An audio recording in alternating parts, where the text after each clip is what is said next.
Yeah, and John signals us from the very beginning of the narrative that Jesus knows what he's doing, because right. it says he hears that Lazarus is sick, and he loves him very much. So he stayed where he was another 2 days. The delay tactic. I know. What is this I about? know, exactly. It's one of the oddest lines in the Gospel of John. It's like, oh, he loves us so much. So he waits, rather than going immediately. But what is John communicating by that? Well, Jesus is obviously waiting for Lazarus to die, because he knows he's going to go and raise him from the dead. And when he arrives, of course, Lazarus has been in the grave 4 days. And as many commentators have pointed out, there was a kind of an idea within Judaism that the first 3 days of death were a liminal or a threshold period where perhaps you could be resuscitated, but after 3 days you were all dead, which always makes me think of Billy Crystal's routine Right, for in Princess Bride, right? The big difference between being mostly dead and all dead. Yeah, this is all dead. This is 4 all dead days. after 4 days, exactly. But again, John is showing us Jesus knew what he was going to do. He goes there with a plan, and yet he incorporates the profession of faith of Martha, and he incorporates Mary's implicit prayer when she drops at his feet and says, "If you had been here," etc., into the process leading up to the resurrection of Lazarus. And so I think it's a beautiful illustration, I think, of the dovetailing of God's providence and also our incorporation into God's providence by our own prayers and actions. But absolutely, Martha and Mary and Martha crying out to the Lord, this cry of grief, "If you had been here." They're almost like the voice of Psalm 130, Right. Crying out from the depths of their Big, despair with the profound loss of their brother.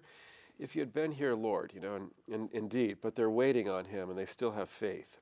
There's another exchange that is a part of the story of Lazarus' raising that comes a little earlier, and it's one of my favorite parts of the story. And it's the odd exchange where Jesus says to the disciples, "Our friend Lazarus is asleep, but I'm going to awaken him." So the disciples said to him, "Master, if he's asleep, he'll wake up on his own. He'll be safe, And then you realize, of course, Jesus says, "No, he's dead." He said to them clearly he has died. And it's like, okay, why didn't you say that in the first place? It's sort of, Jairus' daughter, the little girl is not dead, she's asleep. And she was dead physically.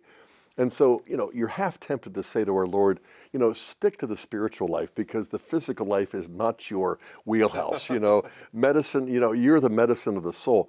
But what he's communicating to the disciples, and the same thing, to Jairus regarding his dead daughter, is that the death that you dread and fear in such a deep and disordered way is really sleep compared to the death of mortal sin, the death that we were born into through original sin, the death that we enter back into through committing mortal sin.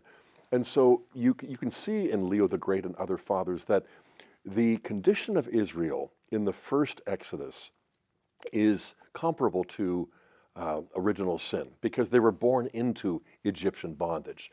And so the Red Sea represents the baptismal resurrection back to divine life. Whereas the second Exodus that the prophets speak of is bringing Israel out of all of the nations, not just one, Egypt, but bringing them back to Jerusalem and Zion in heaven, not just to Sinai, where there'll be a tabernacle.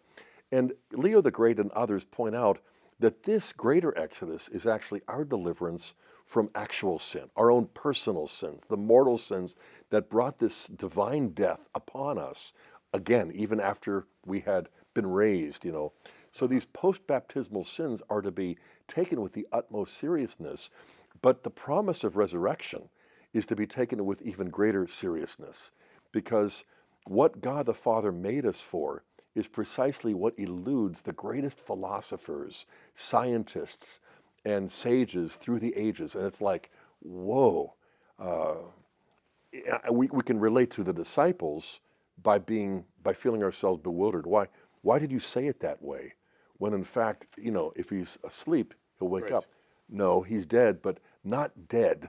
You got to rethink this whole thing.